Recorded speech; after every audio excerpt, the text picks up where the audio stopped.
the hope is to show how to condition a cast iron pan after cooking in it. And you'll see cooking this bacon kind of hot today. So let's get into it. After that's cooked up really well.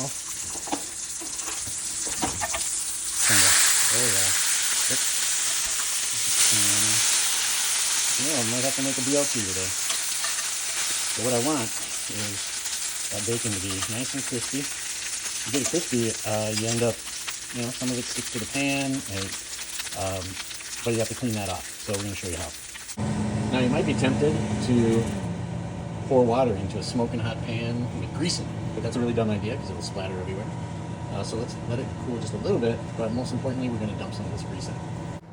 But instead, I'm just going to dump that right in the garbage.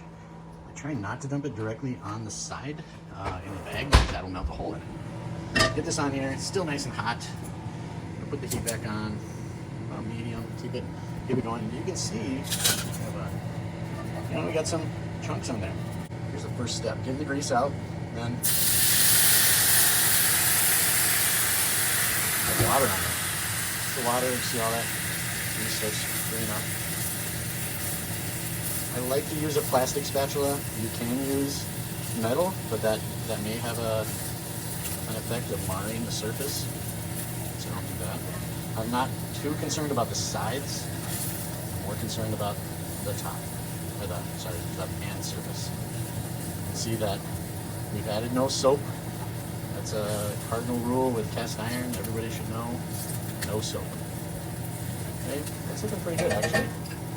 Now, since we don't have a lot of grease in there, we can dump this down the drain with some hot water on it. Sometimes when I do that, and I'll show you in a second here, I'll put a little soap in the sink as the grease goes down the drain, if there's any left in here. That way it doesn't congeal inside the drain. There we go. Dump that down here.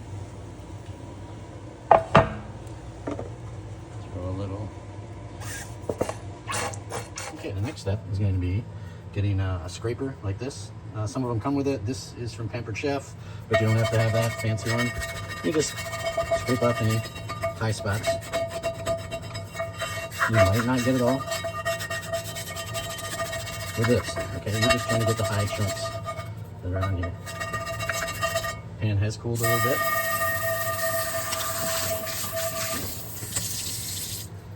Now for the secret weapon right there. Okay. This is called, I think it's at the dollar store, it's like the Daddy Scrubber or something. It's rough. I don't put any soap in it, again, just scrub away.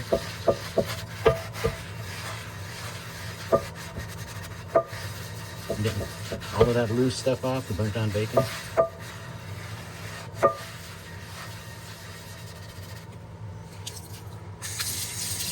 And use some hot water, rinse that guy off. Just a little. Okay. Grab my glove. Again, rinsing with water only. And that's what you want to see, is a little bit of beating up and that water just dump out. Okay, let's bring it back over here to our heat.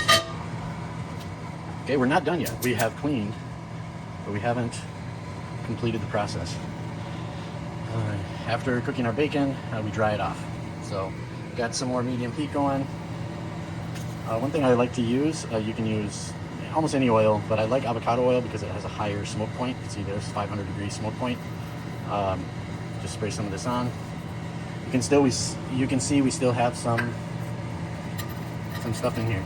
That's on there, and that's to be expected and okay. I'm going a little early on the oil. Looks like that one's on. And grab a paper towel. Sorry about that. Swing. There we go. Watch your fingers when you're doing this, but that,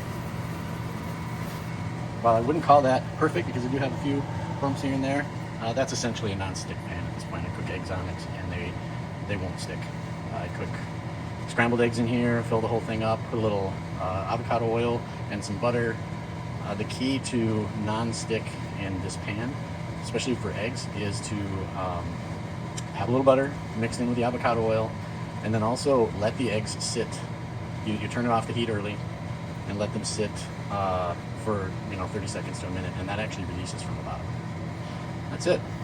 There, that's a cleaned and conditioned pan, ready for the next use.